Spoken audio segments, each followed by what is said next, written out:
Question, afternoon, Mr.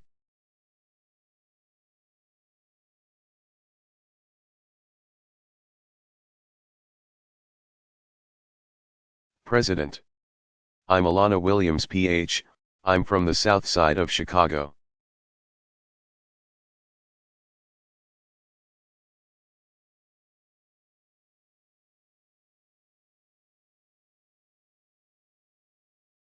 President Obama, wait, you're from Chicago?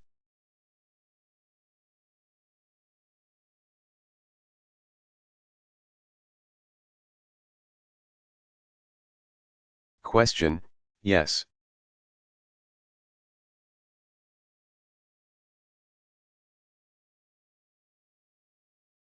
President Obama, well, what are you doing here?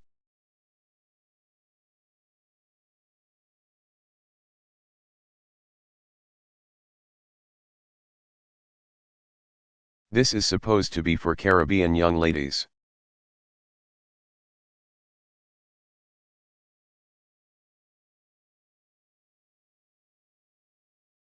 Question, actually, I attend Olivet Nazarene University and I'm studying abroad, so I'm here.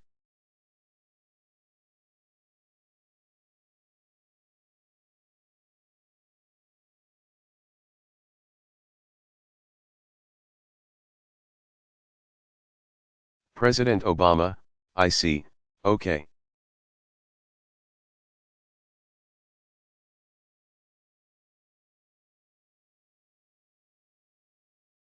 Well, you're cheating a little bit.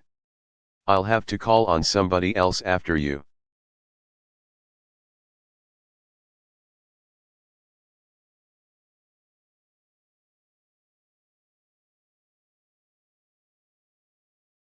But I'm going to go ahead and let you ask a question real quick. Because I'll see you in Chicago.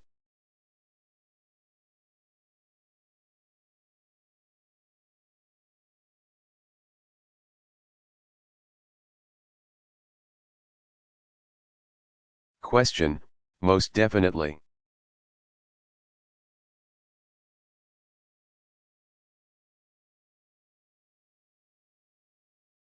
My question is really more so about home.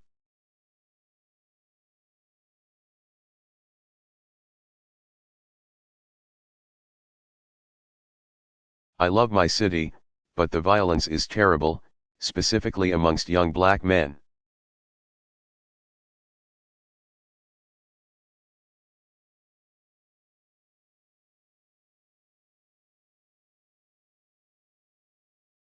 And I know we're talking a lot about police brutality.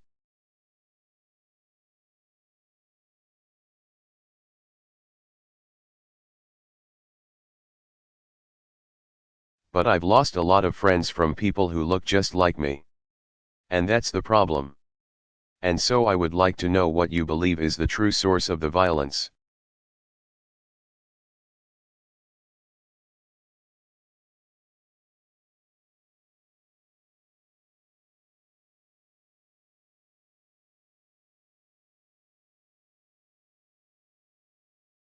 And what is one solution to an extreme problem?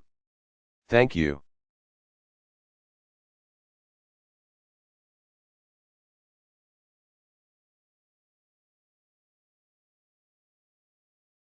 President Obama, well, look, I know you asked it about Chicago, but I know there are neighborhoods right here in Jamaica that have the same problems.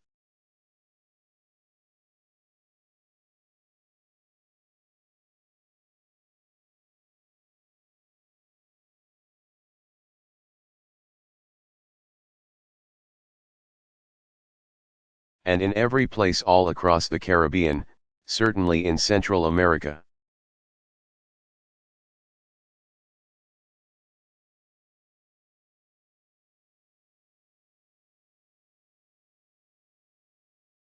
I don't think there is just one single factor.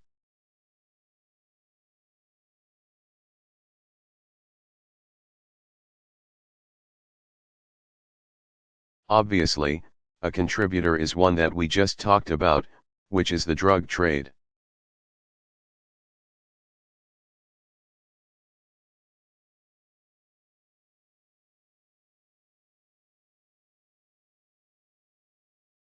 If you have an illicit trade that generates huge amounts of money and is not regulated above board.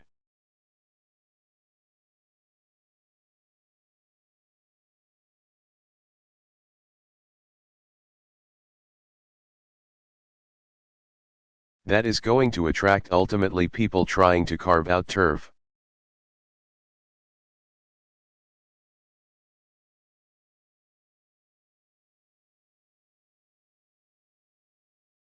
Trying to control markets, and violence ensues.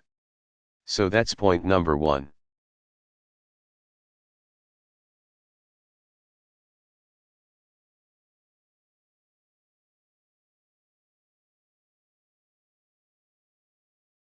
Point number 2 is the easy accessibility of weapons.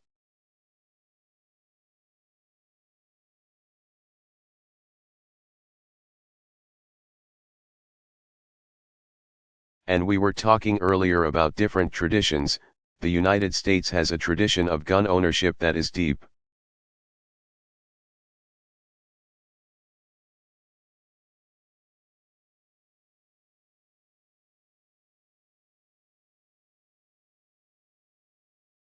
Dates back to the pioneer past. And I think it is a mistake that we do.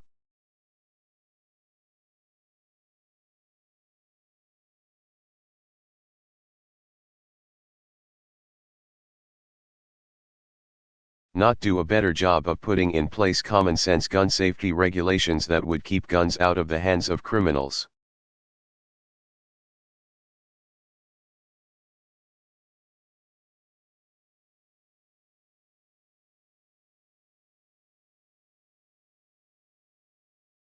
But unfortunately a majority of Congress does not agree with me.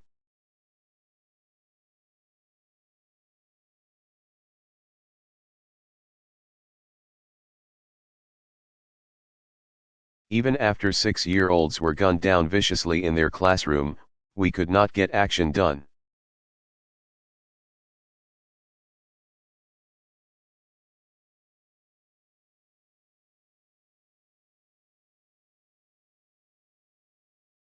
But what we are doing is cooperating with the region as we are cooperating with local jurisdictions too.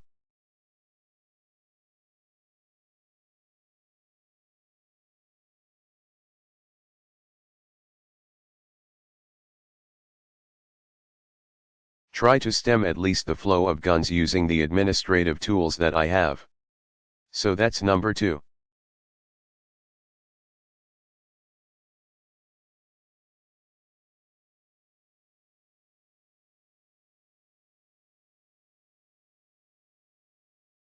Number 3 is providing alternative paths for young people.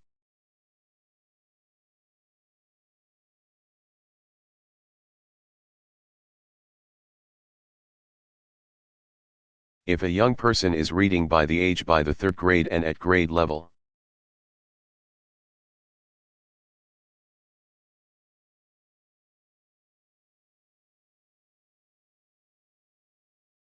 if they are enjoying school, if they see a path for success, then they are less likely to get involved in criminal.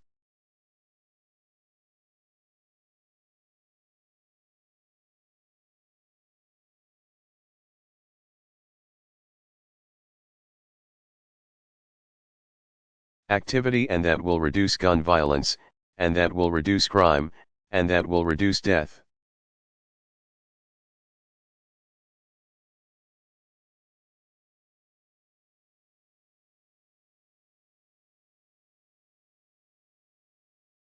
Which means investing in things like early childhood education.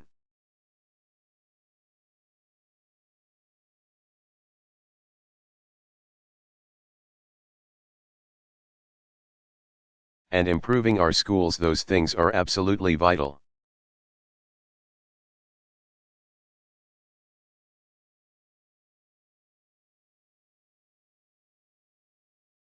But there is a 4th element to this, and that is our own responsibility.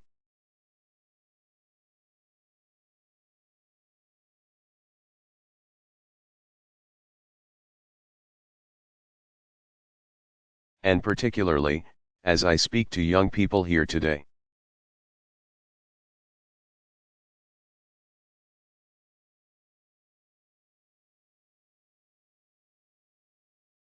We always talk about what can we do about the violence as if it's like just separate and apart.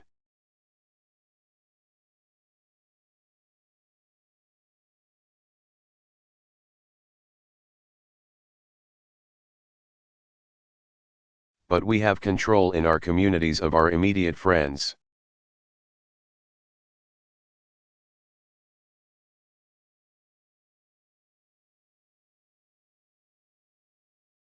Our immediate family. We influence our peers. And I do think that the power that all of you have as young leaders to be able to not make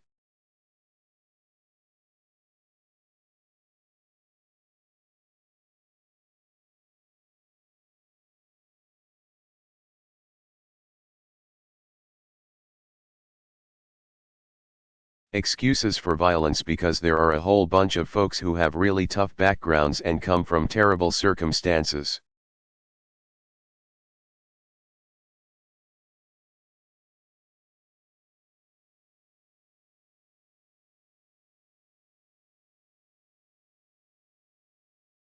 And are really poor, but they don't go around shooting somebody.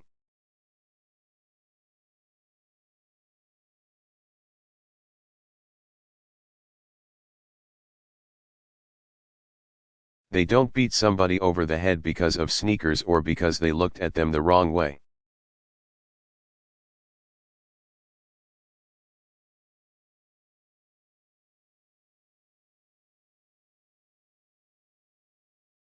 And so there is an element of us retaking our communities and being willing to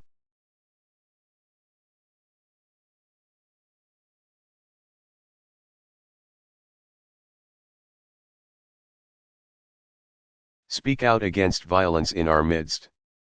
That doesn't ignore all the social factors.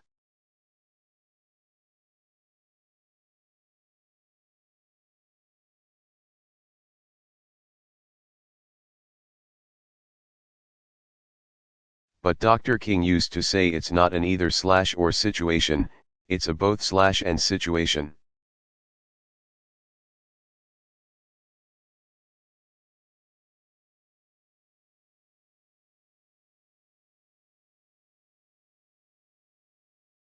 Government has to act.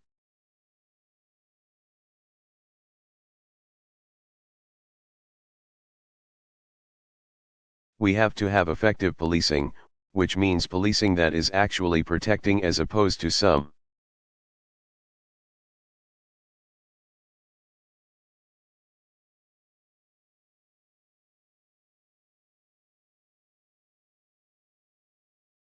Of the things that we've been seeing of late in the United States, and I'm sure is true in other countries.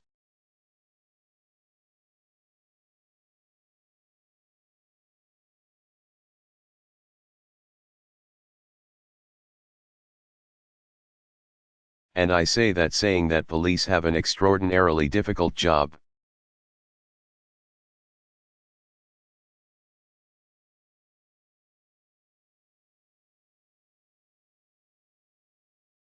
And the overwhelming majority do a great job under severe circumstances.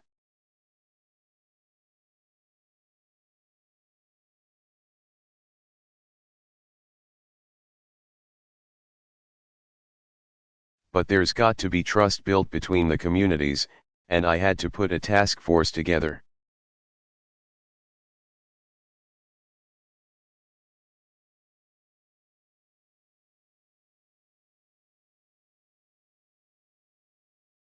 That put together some excellent reports in the wake of Ferguson around how we can do that.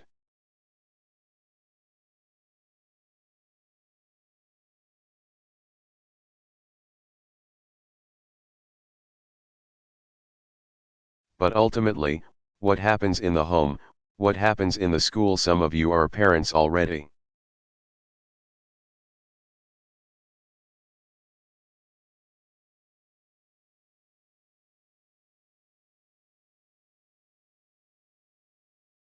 Some of you will be parents. What we teach our children in terms of values.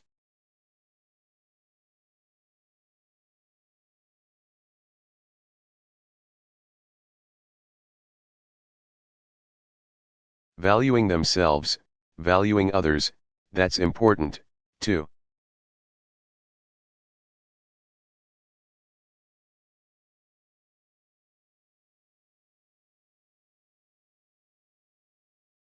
So there's no single solution.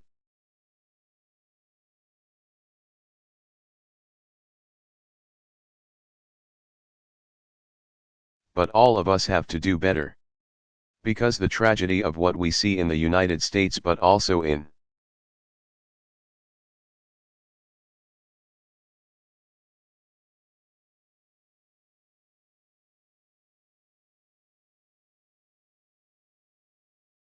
cities and towns all across the Caribbean and Central America, is terrible. And there's no excuse for it.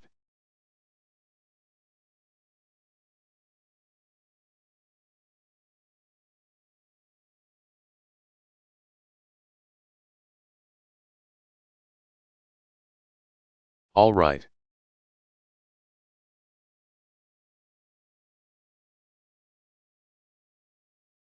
Because I called accidentally on a Chicagoan, I've got to call on one more person.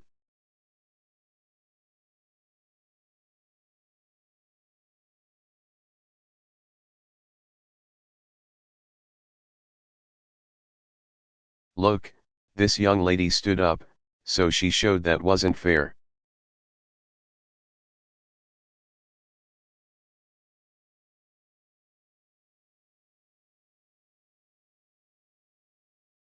But I called on her, go ahead. You're not from Chicago, are you?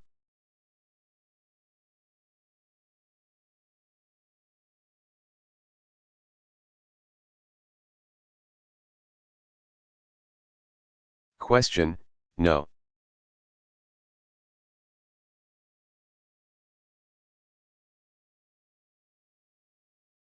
President Obama, you promise?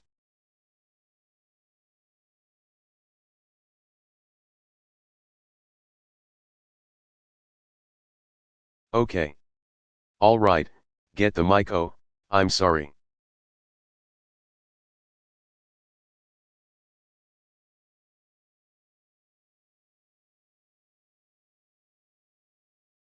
You know what, I confess, even though I was going to call on you, she thought she was going to be called on.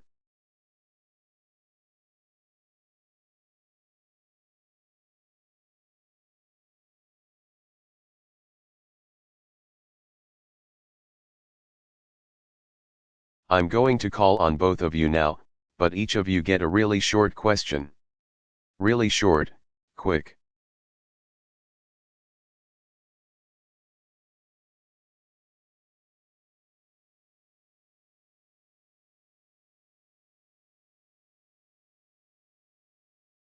Question, well, I'm the team leader for the Global Entrepreneurship Monitor.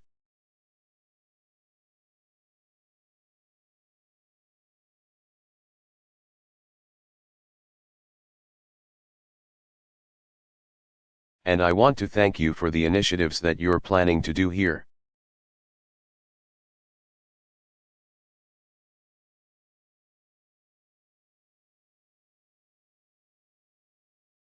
And I wanted to invite you to our annual general meeting that's going to be held in Babson in the States.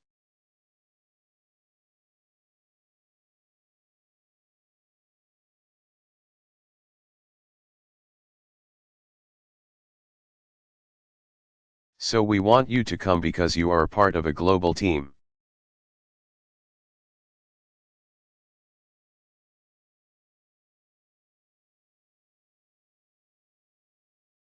So I'm representing Jamaica as the youngest female team leader.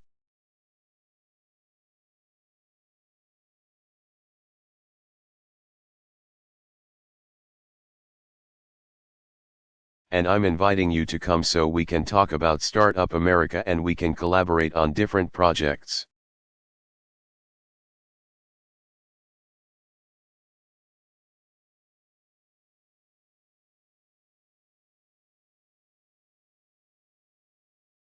So I'm inviting you to come to that event.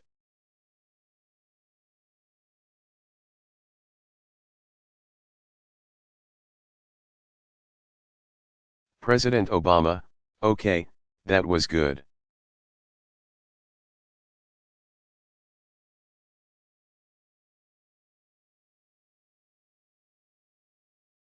and I can say I'll await your invitation.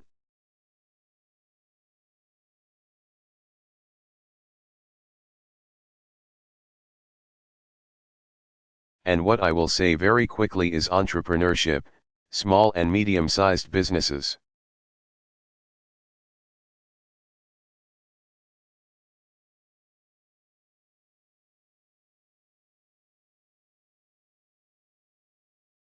That is a priority, and that means that we've got to create channels for access to capital, technical training.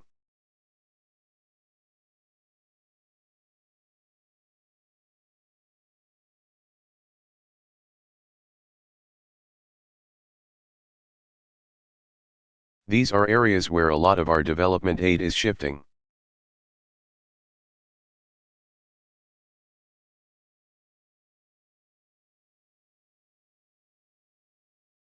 Instead of just giving somebody a fish, we want to teach them how to fish.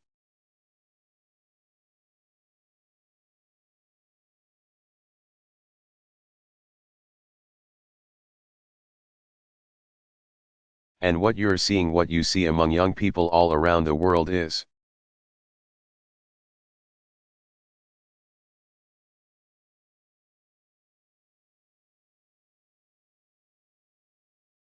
that instead of just finding a job in a big organization, they may want to create something of their own, a new vision.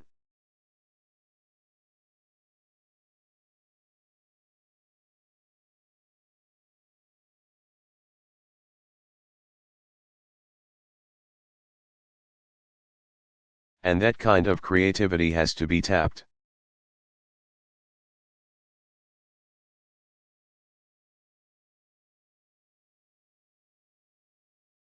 So we're shifting a lot of the work that we do around issues of entrepreneurship.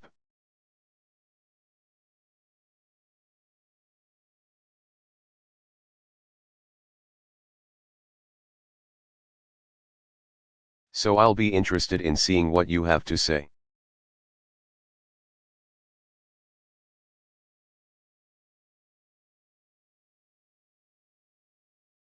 All right.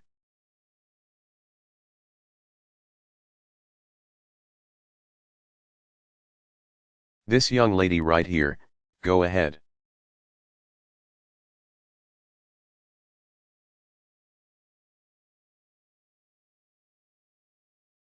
Question, hello, everyone.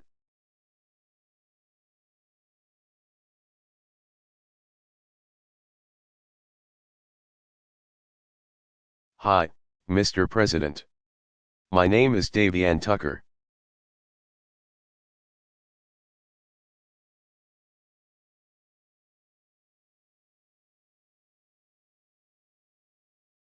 And I'm the Guild President-elect for the University of the West Indies. Thank you. So my question is,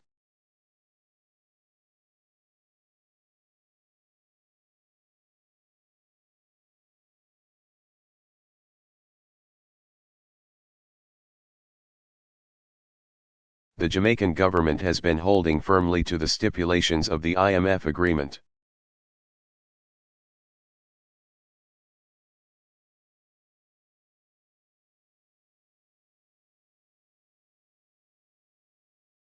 There are many who would like to know if the debt write-offs for Jamaica are being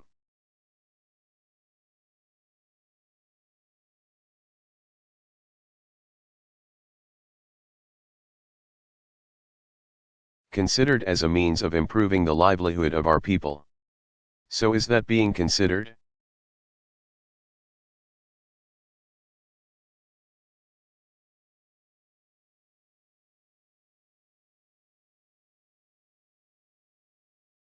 President Obama, well, this came up in my bilateral with your Prime Minister.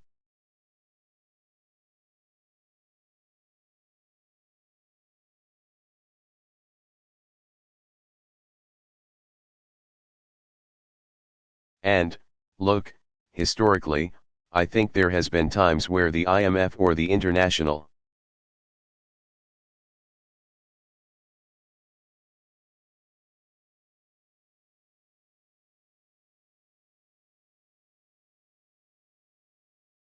Multilateral organizations worked with governments in ways that weren't always productive.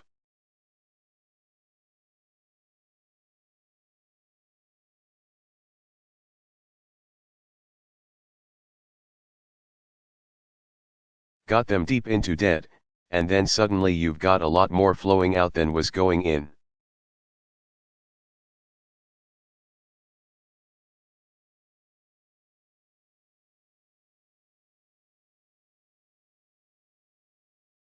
And in some cases there were governments around the world that were corrupt, lent money.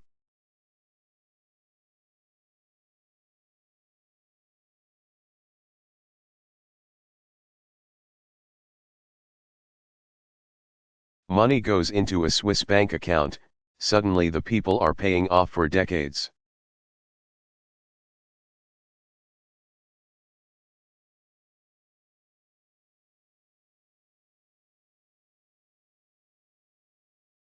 In Jamaica, some of it just had to do with tough circumstances, not always the best fiscal management.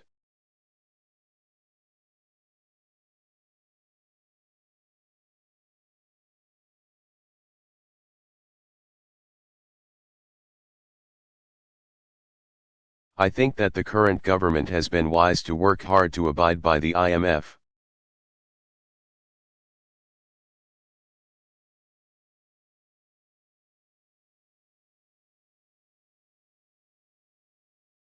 Provisions. That's not been easy. And I think that has been the right thing to do.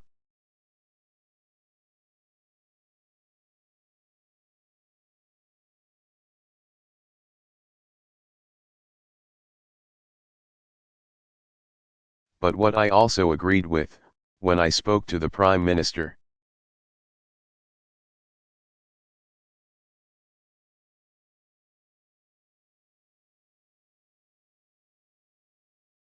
is the need to try to address in a more systematic fashion how we can spur growth and not just put the squeeze on folks.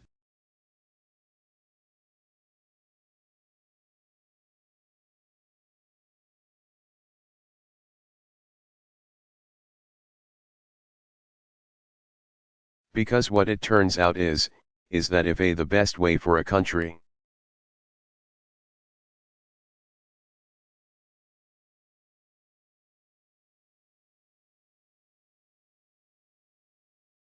to reduce its debt is to grow really fast, and to generate more income.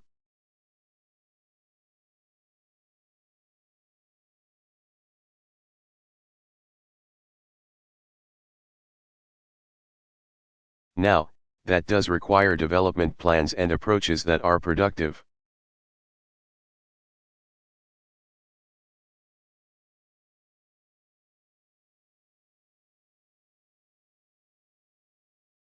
And it is true that sometimes that requires some short-term sacrifice.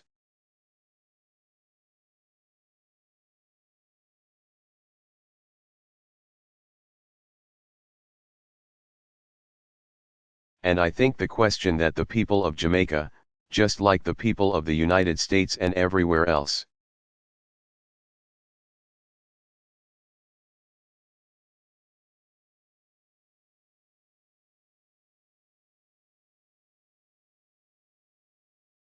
should be asking is, if the government is spending money right now,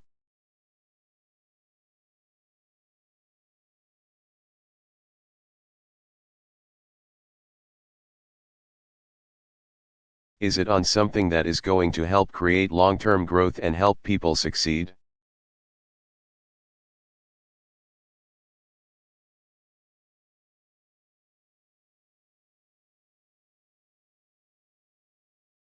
If the answer is no, you shouldn't spend that money.